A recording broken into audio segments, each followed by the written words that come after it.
In our next lesson on geometry basics, we're going to take a look at angles, angle pairs, and angle congruence.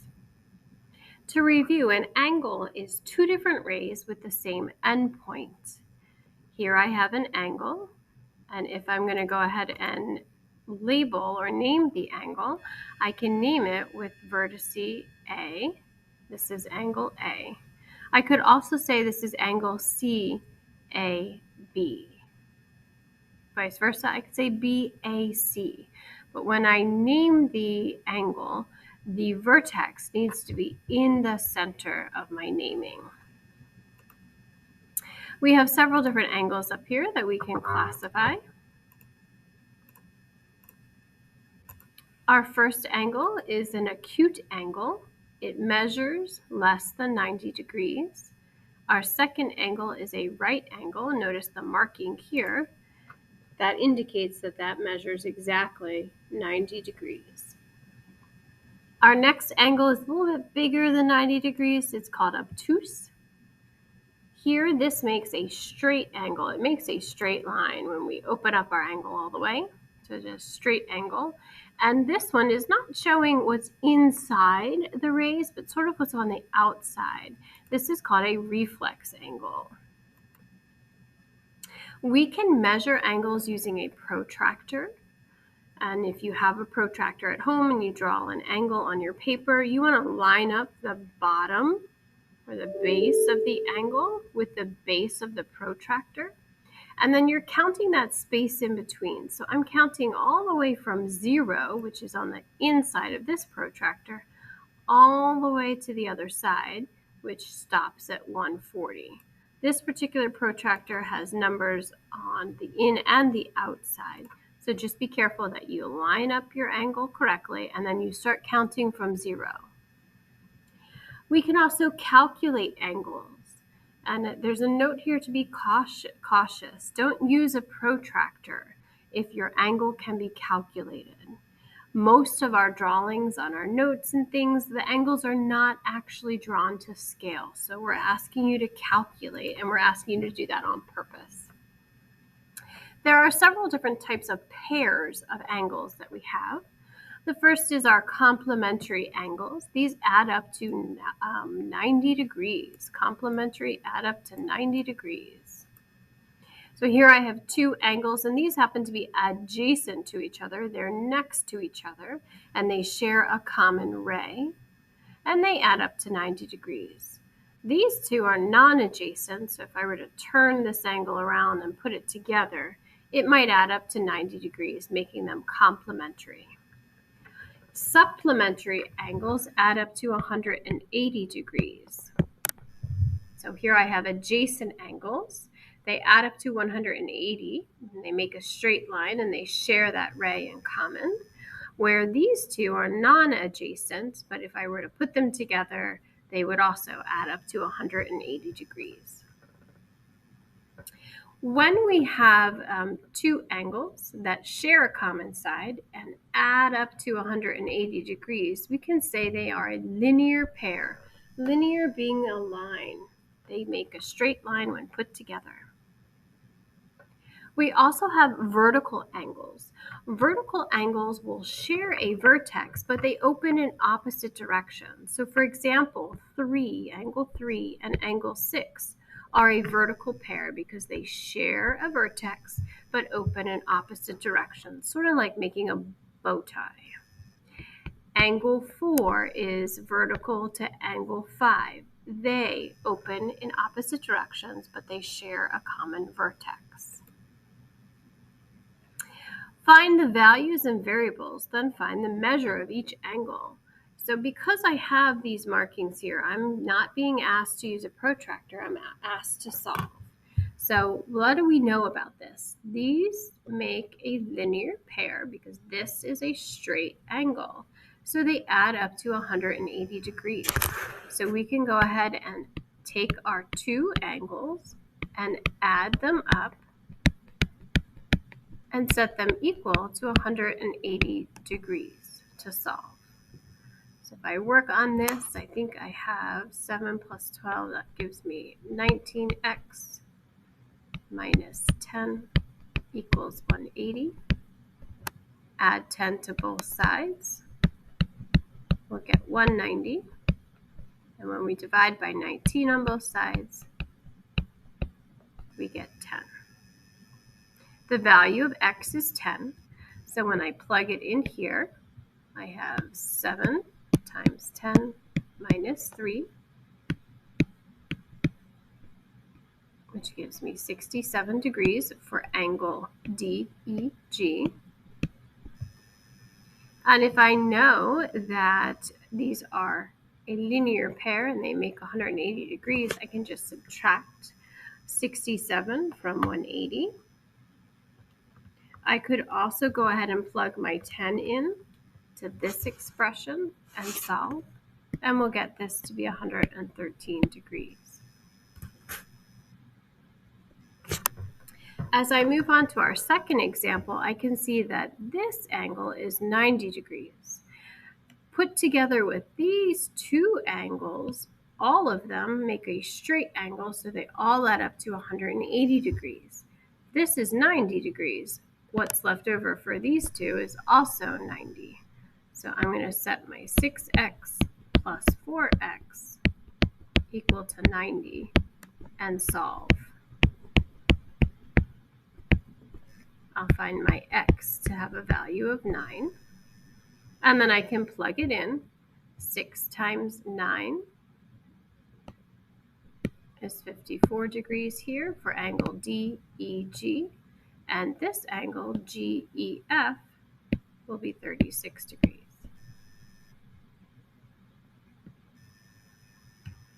Now when we take a look at the next slide, we have some vertical angles. So this angle and this angle are vertical. They share a vertex and they open in opposite directions. When they're vertical angles, they're actually the same measure. So we can set these two equal to each other.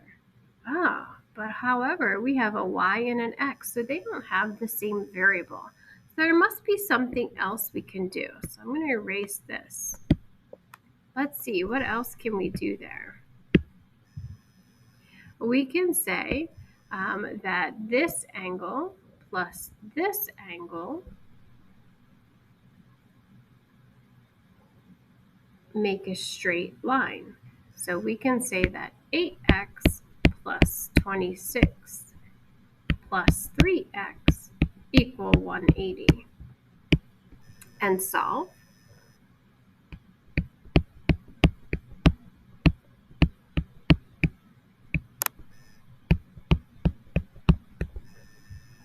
Subtract that 26 from both sides and we'll get 154.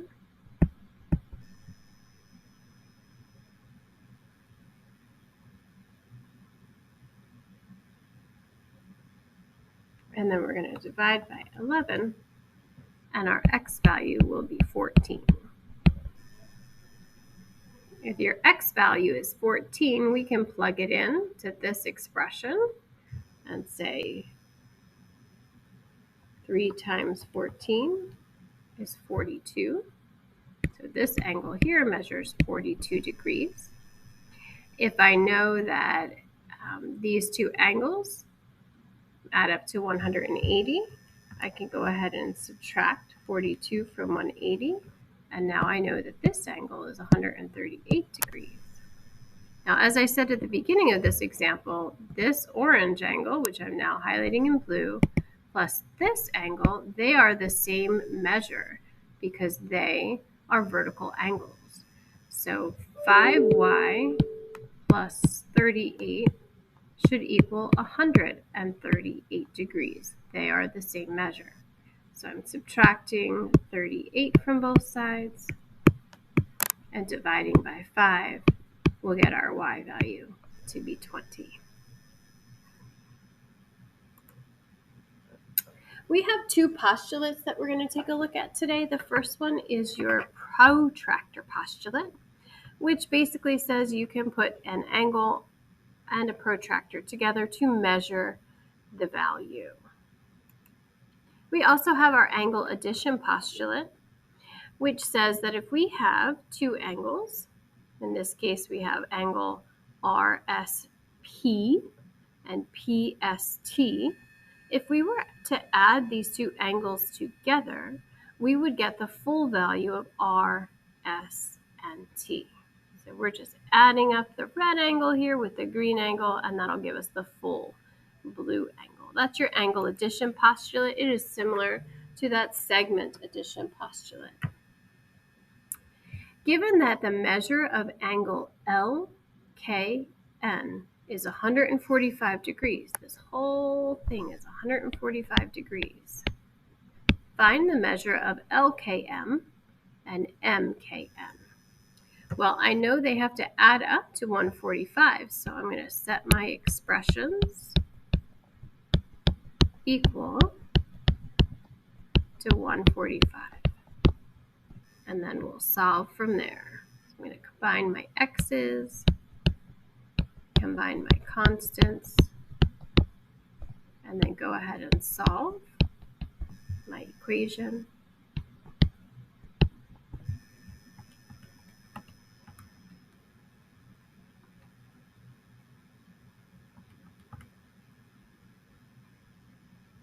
Sorry, this should be a plus 7. And that makes this not 152, but 138. And we'll get our x value to be 23. So if we know our x is 23, we plug it into our expressions. Here we have 2, plug in 23 plus 10. This will be 46 plus 10, which makes this angle 56 degrees. And you, again, can plug in 23 in for this, or we can just take 145, which is the full angle, and subtract 56 from it, and we should get this angle here to be 89 degrees.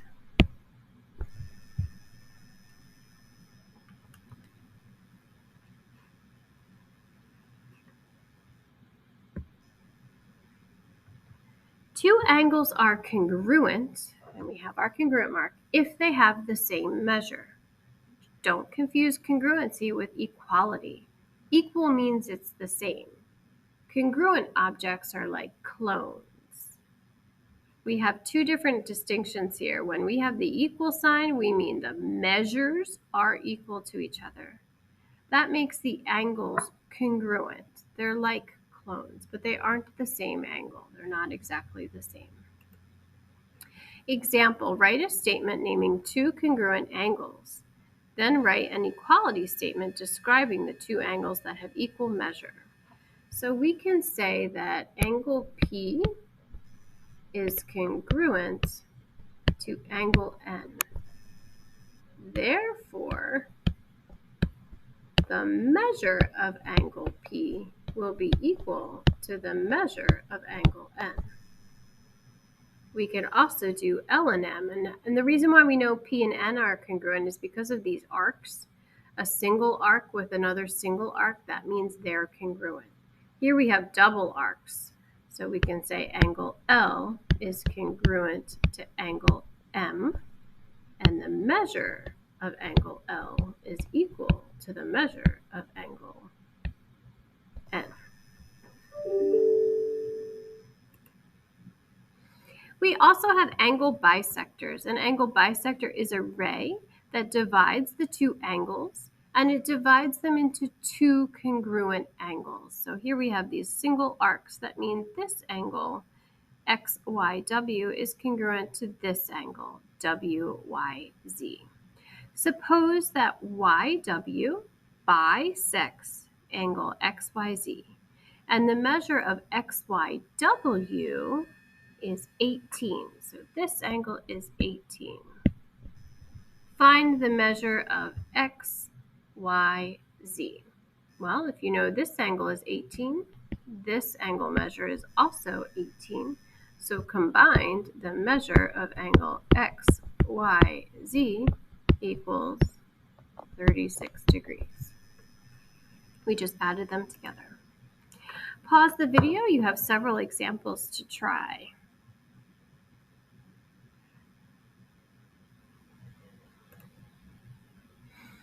As we take a look at our first example, name 4 angles in the figure. You can say angle GFH, angle HFJ, angle JFK, angle KFL. You'll also want to go ahead and put your protractor and go ahead and measure these angles, practice that skill. And we can label them acute, straight, or right or obtuse. Angle GFH is acute, HFJ is acute, JFK is acute, KFL is acute. Angle GFL, all of this makes a straight angle. And I would say GFJ makes a right angle. Same thing with JFL. We've got right angles. If I wanted to name an acute angle, I could say GFK.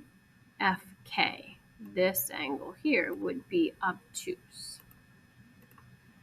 Given the measure of angle WXZ is 80 degrees. That's 80 degrees altogether. Then we're going to set these two expressions equal to each other, x plus 5 plus 3x minus 5, and set it equal to 80. And then we're solving for the measure of x.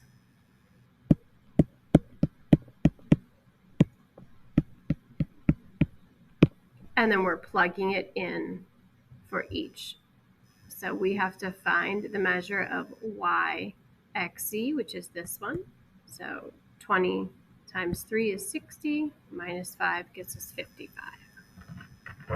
Given that WZ bisects this angle, we're looking for ZWY. We're looking for this one.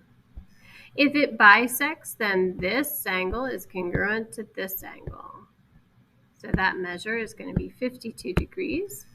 The whole thing combined is going to be your 104. Lastly, it says name a pair of supplementary angles and a pair of complementary angles. Supplementary add up to 180, or exactly 180. So I could say VWU is supplementary to RTS because they add up to 180. Complementary, oh, I just said that wrong. I'm sorry. Supplementary should be VWU adding up with QTS. That adds up to 180. If I want complementary, then I'd say VWU and STR. They add up to 90. Adjacent angles, I can say QTS is adjacent to STR. You also have these three examples. Find the measure of DEG and the measure of GEF. Together, I know they add up to 180. So I'm going to set my two angles, sum them up to add them, equal to 180.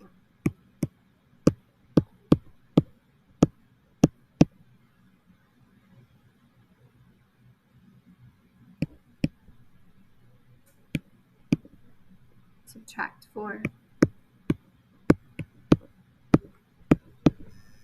And then divide by 22. Our x value is 44. And then we can plug it in.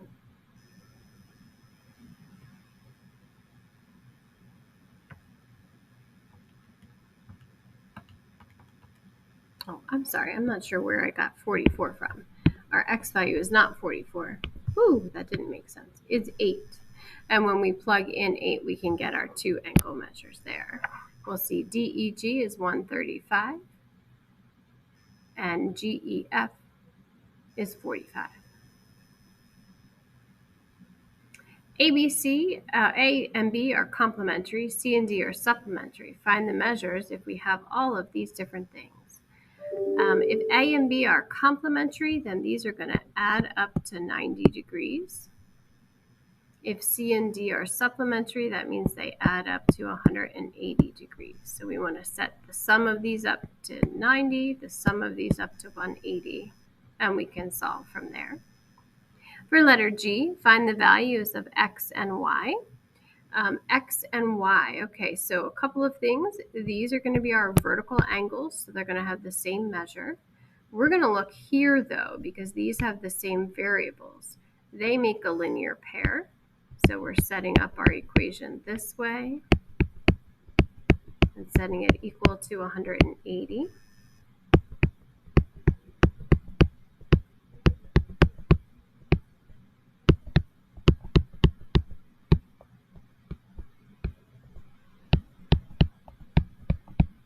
And we'll get our X to be 10. And then we can plug that in. 90 plus 20 is 110. 7 times 10 is 70. So if we know that 7x is equal to 70, 2y is also equal to 70. So we'll do 2y equals 70, divide by 2, and we'll get our y value to be 35.